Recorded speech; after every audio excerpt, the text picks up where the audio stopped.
revista e de ouvir o que disse Renata, o que disse Aloysio e Helena.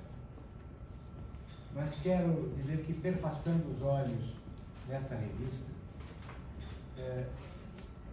eu percebi que o que exala dessa revista é liberdade. A liberdade é algo que emana dessa revista. E emana dessa revista porque a liberdade é o habitat do advogado. O advogado vive na liberdade. E vive na liberdade de uma forma diversa, porque é uma liberdade que se faz presente, fruto de uma empatia, mais que de uma empatia, de uma simpatia com o cliente. O caso que está entregue. Diverso do psicólogo ou do médico que tem empatia com o seu cliente, essa relação entre o psicólogo e o cliente, entre o médico e o cliente, se esgota na relação binária, na relação dual. O advogado não. Porque o advogado não resolve o problema da liberdade, o problema do seu cliente com o qual ele se identifica no momento dessa relação. Ele tem a necessidade de usar da persuasão, porque a satisfação do interesse do cliente pelo qual ele luta não depende dele. Depende de um terceiro, mas não um terceiro qualquer, um terceiro que tem autoridade. E, portanto, o advogado, ele vai solicitar, ele é o solicitador que pede, mas pede e é um pedido diverso. Não é um pedido humilde, é um pedido que tem reverência, mas tem altivez. É necessário que o advogado tenha altivez e reverência. Pode ser difícil conjugar essas duas virtudes, mas elas são fundamentais. O advogado se imponha e ao mesmo tempo respeite. Ao mesmo tempo se faça solícito à autoridade, porque a autoridade é que vai decidir. Então o nosso drama é que nós dependemos sempre da capacidade do outro de perceber os nossos argumentos. Nós estamos o tempo todo lutando pela persuasão. E a persuasão exige liberdade. Nós somos os instrumentos da persuasão. E a persuasão exige liberdade. Por isso nós vivemos a liberdade. Esta casa é a casa do advogado militante. Não é a casa do advogado, é a casa específica do advogado militante.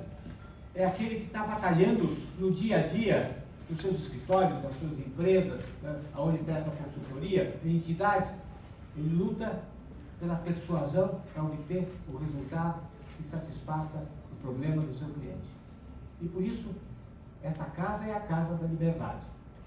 E sendo a casa da liberdade, essa casa se transformou, a época da ditadura,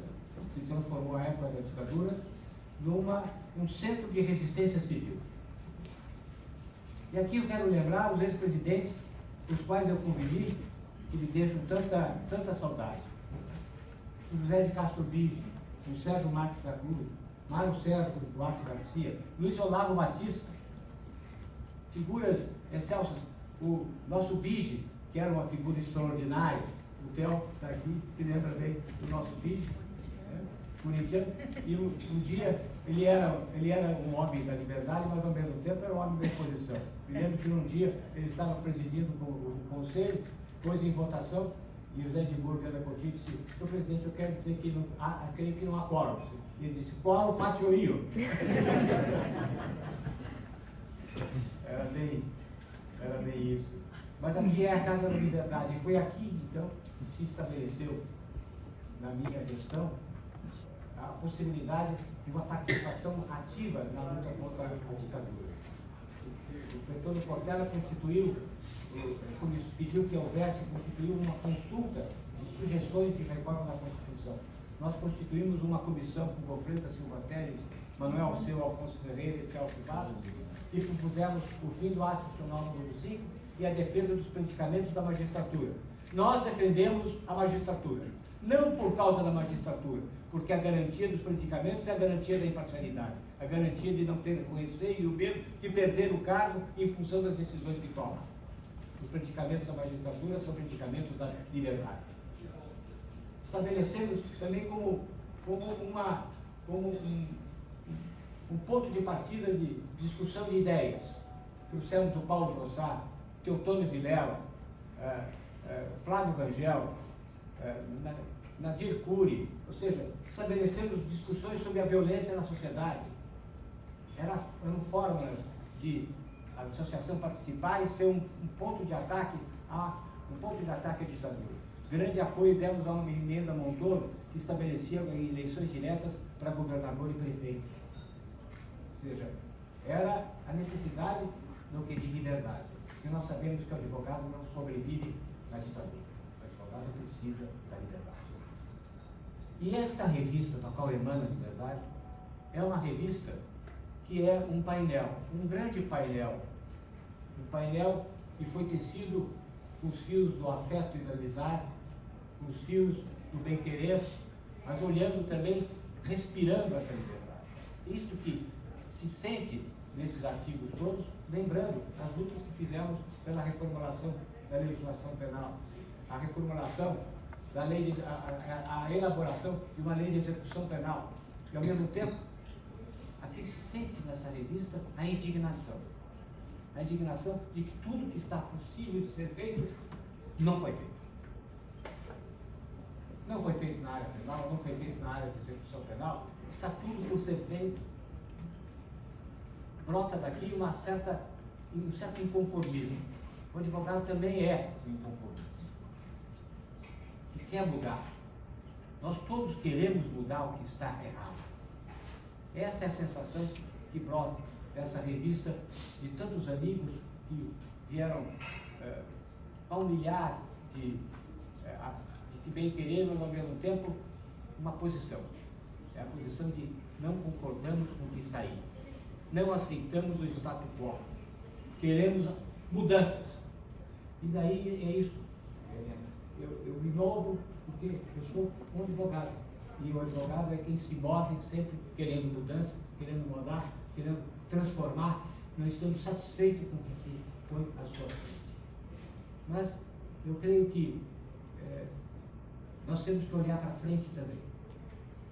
Quero agradecer a todos os autores que escreveram e que já foram nominados aqui pelo ministro e dizer que nós temos que continuar. Nós temos que olhar se a liberdade é o nosso habitat. Nós temos que olhar para os novos riscos que a liberdade sofre. A liberdade sofre os receios, os medos da inteligência artificial. Ou seja, nós estamos sendo enredados, nós estamos sendo contornados por uma teia invisível que vem nos asfixiando.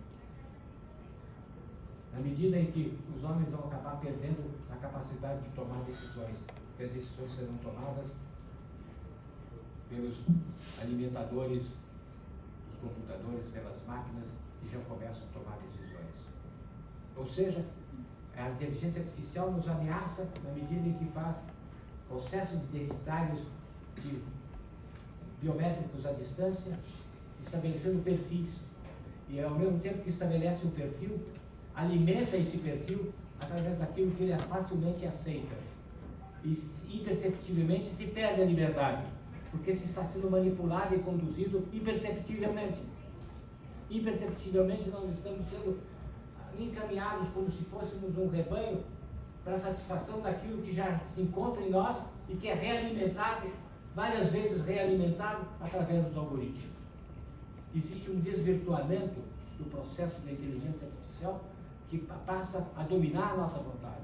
Nós somos dirigidos, imperceptivelmente nós somos dirigidos, com graves consequências para os direitos fundamentais, com graves consequências para a segurança, graves consequências para a saúde, graves consequências para a vida privada, graves consequências para a proteção dos nossos dados pessoais. Isso tudo é esse mundo novo que está presente, já absolutamente presente, e nós vemos que no Brasil nós não temos nenhuma regulamentação, seja a regulamentação da internet, seja a regulamentação da inteligência artificial. Eu acho que esta casa tem que tomar uma posição fundamental de exigir o quanto antes que exista efetivamente uma larga discussão sobre os limites da internet e os limites da inteligência artificial, para garantir, para proibir determinadas práticas que manipulam, que distorcem, que criam sistemas discriminatórios que criam vícios de vontade. Nós estamos enredados e não estamos percebendo que estamos já caídos na rede. Rede, nesse sentido, a rede é mesmo isso, é um aprisionamento. Então, é uma convocação. Já que eu me movo, vim me mover de novo. E é isso que eu tenho a dizer a vocês, que é um orgulho. Esta é a minha casa. Eu tinha um triângulo amoroso. Eu explico isso.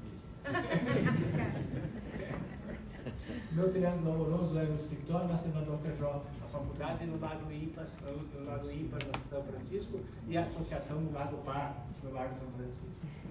Eu estava ali rodando, ficava rodando aqueles 3 amores da minha existência para me sentir muito realizado. Nunca me senti tão realizado como quando fui presidente da Associação de Advogados.